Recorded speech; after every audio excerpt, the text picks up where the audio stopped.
మనం వెళ్ళి ఏం చేస్తాం? అక్కడ పని చేస్తాం. ఎలా చేస్తాం? కష్టపడి మన శక్తి ఎంత ఉందో అంతా చేస్తాం. దాన్ని ఉద్యోగము అంటారు. ఉద్యోగం అంటే శక్తి, ప్రయత్నించడం. వెళ్ళి నువ్వు పని చేయాలి. ఉద్యోగం వచ్చిందని ఇంట్లో కూర్చుంటే కాదు కదా, అక్కడికి వెళ్ళి పని చేసేదాన్ని ఉద్యోగము అంటారు. ప్రయత్నం చేయాలి, అలా చేసేదాన్ని ఉద్యోగము అంటారు. కాబట్టి ఇప్పుడు బృహస్పతి గారు గృహమంతుడికి వాలకిల్లుల వరం ఇచ్చారని చెప్పారు. ఇక అనవసరంగా యుద్ధానికి ఎందుకు వెళ్ళడము? ఆయనకు ఒక దండ వేసి స్వాగతం చెప్పి పట్టుకు పొమ్మని అమృతం ఇచ్చేస్తాను అని అనకూడదు. ఇంద్రుడు ఇంత కథ విన్న తర్వాత, నాకంటే బలవంతులను విన్న తర్వాత నేను ఎలా యుద్ధానికి వెళ్తాను అని అనకూడదు. ఉద్యోగ ప్రయత్నం అంటూ చేయాలి. ఉద్యోగ ప్రయత్నం అంటే సాధన, కర్తవ్యాన్ని నెరవేర్చాలి. నీ కర్తవ్యం పోరాటం చేయడమే. నీ బలాన్నంతా ఉపయోగిస్తూ పోరాటం చేయడమే. పోరాటం చేయడంలో అలసిపోకు. పోరాటం చేసే సమయంలో నీకు అపవాదులు వస్తాయేమో, అపజయాలు వస్తాయేమో, ఆటంకాలు వస్తాయేమో. ఎందుకు వస్తున్నాయి? నిన్ను పరీక్షించడానికి వస్తాయి. ఒక్కొక్కసారి రోజు రావచ్చు, ఒక్కొక్కసారి వారాలు రావచ్చు, ఒక్కొక్కసారి నెలలు రావచ్చు, ఒక్కొక్కసారి సంవత్సరాలు రావచ్చు, ఒక్కొక్కసారి కొన్ని జన్మల వరకు కూడా రావచ్చు.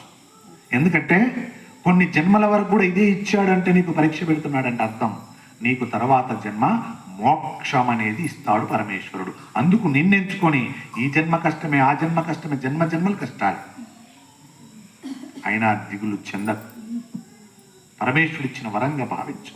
ప్రయత్నం చేస్తూనే పో, ప్రయత్నాన్ని వదలకు. ఎక్కడో కాడ సిద్ధిస్తుంది తప్పకుండా.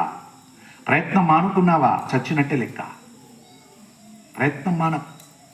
ప్రయత్నంలో అపజయాలు వచ్చినా మానకు, అవహేళనలు వచ్చినా మానకు, ఎవరేమనుకున్నా మానకు. నువ్వు చేసే ప్రయత్నం ధర్మబద్ధమైన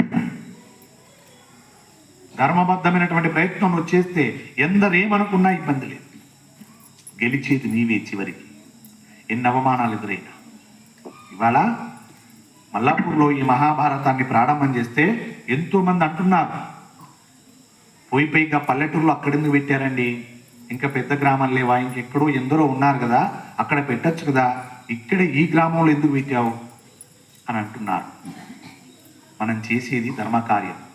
ఏమీ తెలియని చోట ధర్మాన్ని నిలబెట్టడానికి ప్రయత్నం చేయాలి తప్ప అన్నీ ఉన్న చోట వెళ్ళి ధర్మాన్ని నిలబెట్టడం గొప్పతనమా? కాదు కదా.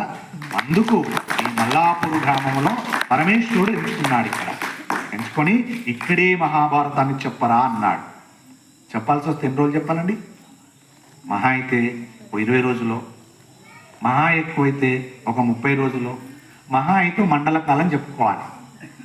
కానీ పరమేశ్వరుడు ఆనతిచ్చాడు. ఎవరు వచ్చినా రాకపోయినా 144 రోజులు ఇక్కడే మహాభారతాన్ని చెప్పరా అని ఆయన ఆజ్ఞించాడు. ఎవరు ఏదో అంటున్నారని మనము ఎప్పుడు మన ప్రయత్నాన్ని ఆపకూడదు. ఎవరు వస్తలేరని అస్సలు ఆపకూడదు. ఎవరూ రాకపోయినా పరమేశ్వరుడు వస్తాడు కదా, ఆయన ప్రమద గణాలు వస్తాయి కదా, ఆయన ముందు చెప్పుకునే భాగ్యం కలగాలి కదా. అందుకే నేను కోరుకుంటాను, ఒక్కరోజైనా ఈ ప్రజలు, ఈ భక్తులు, ఈ భగవద్భక్తులు రాకుండా ఉండుగాక అని కోరుకుంటున్నాను. ఎందుకు? మీరెవ్వరూ రాని రోజు నాడు పరమేశ్వరుడు ఆయన యొక్క ప్రమద గణాలను పట్టుకుని వచ్చి కూర్చుంటాడు ఇక్కడ. ఒరే చెప్పరా, ఏం చెప్తావో వింటా అంటాడు. అంతకంటే మహాభాగ్యం ఎక్కడ దొరకాలండి? అది రావాలనా? అలాని మీరు రాకుంటుంటారా? వద్దన్నా వస్తారు మీరు. ఎందుకు? మీకు ఈ మహాభారతం అనే అమృతం నాలుకకు తగులుతుంది. అమృతం అనగానే గుర్తుకొచ్చింది, నాయనా తెచ్చారా? అమృతాన్ని తెచ్చారా? అందులోనే ఉన్నది.